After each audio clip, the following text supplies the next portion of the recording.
ఏది అయినా ట్రై చెయ్యి ఆచి చికెన్ మసాలా. సీఎం చంద్రబాబు సొంత జిల్లా రాజకీయాల్లో కీలక పరిణామాలు చోటు చేసుకుంటున్నాయా? అన్నమయ్య జిల్లా తంబళ్లపల్లి నియోజకవర్గంలో తెలుగుదేశం పార్టీకి మళ్లీ పూర్వ వైభవం తీసుకురావడానికి అధిష్టానం ప్రత్యేక దృష్టి సారించిందా? దాదాపు ఏడాదిన్నరగా ఇన్ఛార్జ్ లేక క్యాడర్ నిరుత్సాహానికి గురవుతుండగా మాజీ ఎమ్మెల్యే శంకర్ యాదవ్ తిరిగి యాక్టివ్ కావడం రాజకీయ వర్గాలలో చర్చనీయాంశంగా మారిందా? తంబళ్లపల్లి టీడీపీ ఇన్ఛార్జ్గా శంకర్ యాదవ్ పేరే ఖరారైనట్లు ప్రచారం ఎందుకు జరుగుతోంది?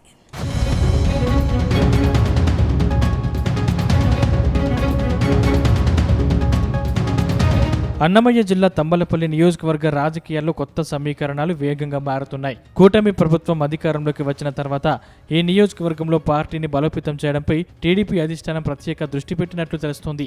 గత అసెంబ్లీ ఎన్నికల్లో టీడీపీ అభ్యర్థిగా పోటీ చేసిన జయచంద్రారెడ్డి ఓటమి తర్వాత పార్టీ కార్యకలాపాలు మందగించాయి. అంతేకాకుండా ములకల చెరువు కల్తీ మద్యం వ్యవహారంలో ఆరోపణలు రావడంతో జయచంద్రారెడ్డిని పార్టీ ఇన్ఛార్జ్ బాధ్యతల నుంచి తప్పించారు. అప్పటి నుంచి తంబలపల్లి టీడీపీకి శాశ్వత ఇన్ఛార్జ్ లేకపోవడం క్యాడర్లో నిరాశను పెంచింది. ఇలాంటి పరిస్థితుల్లో ఇటీవల మదనపల్లిలో నిర్వహించిన 2 ఏళ్ల నమ్మకం సుపరిపాలన విజయోత్సవ సభలో మాజీ ఎమ్మెల్యే శంకర్ యాదవ్ హాజరవడం రాజకీయంగా ప్రాధాన్యత సంతరించుకుంది. చాలా కాలంగా పార్టీ కార్యక్రమాలకు దూరంగా ఉన్న శంకర్ యాదవ్ ఒక్కసారిగా వేదికపై కనిపించడంతో కార్యకర్తల్లో కొత్త ఉత్సాహం కనిపించింది.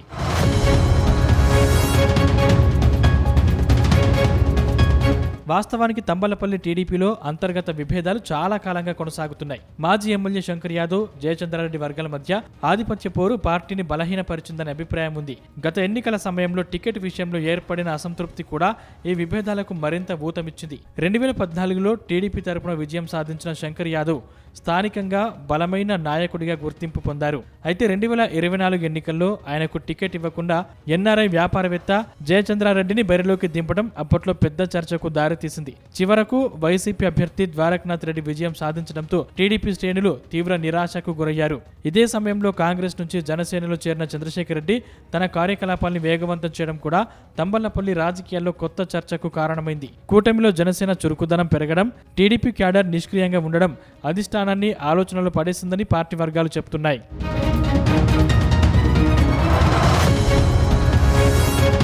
ఈ నేపథ్యంలోనే సీఎం చంద్రబాబు పార్టీ రాష్ట్ర నాయకత్వం శంకర్ యాదవ్ను మళ్లీ యాక్టివ్ చేయాలని సూచించినట్లు సమాచారం. ఇటీవల నిర్వహించిన అధికారిక కార్యక్రమాల్లో ఆయన పాల్గొనడమే కాకుండా స్థానిక నాయకులతో సమావేశాలు నిర్వహిస్తున్నారని తెలుస్తుంది.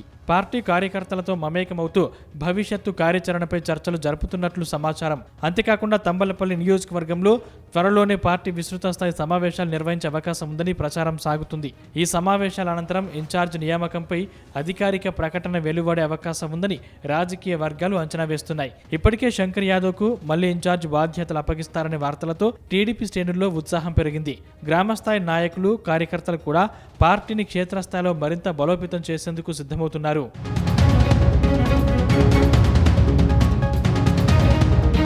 మొత్తంగా చూస్తే కూటమి ప్రభుత్వం ఏర్పడిన తర్వాత తంబలపల్లి నియోజకవర్గంలో టీడీపీకి కొత్త ఊపు తీసుకురావాలనే ప్రయత్నాలు ప్రారంభమైనట్లు కనిపిస్తున్నాయి. దాదాపు ఏడాదిన్నరగా ఖాళీగా ఉన్న ఇన్ఛార్జి పదవిపై త్వరలోనే స్పష్టత వచ్చే అవకాశాలు కనిపిస్తున్నాయి. మాజీ ఎమ్మెల్యే శంకర్ యాదవ్ తిరిగి యాక్టివ్ కావడం, పార్టీ కార్యక్రమాల్లో పాల్గొనడం, క్యాడర్తో మమేకం అవ్వడం వంటి పరిణామాలు ఆయనకు మళ్లీ కీలక బాధ్యతలు దక్కే సంకేతాలుగా భావిస్తున్నారు. అయితే తంబలపల్లి టీడీపీ ఇన్ఛార్జిగా శంకర్ యాదవ్ పేరును సీఎం చంద్రబాబు ఎప్పుడు అధికారికంగా ప్రకటిస్తారు, ఆ నిర్ణయం స్థానిక రాజకీయ సమీకరణాలపై ఎలాంటి ప్రభావం చూపుతుంది అన్నది ఇప్పుడు ఆసక్తికరంగా మారింది.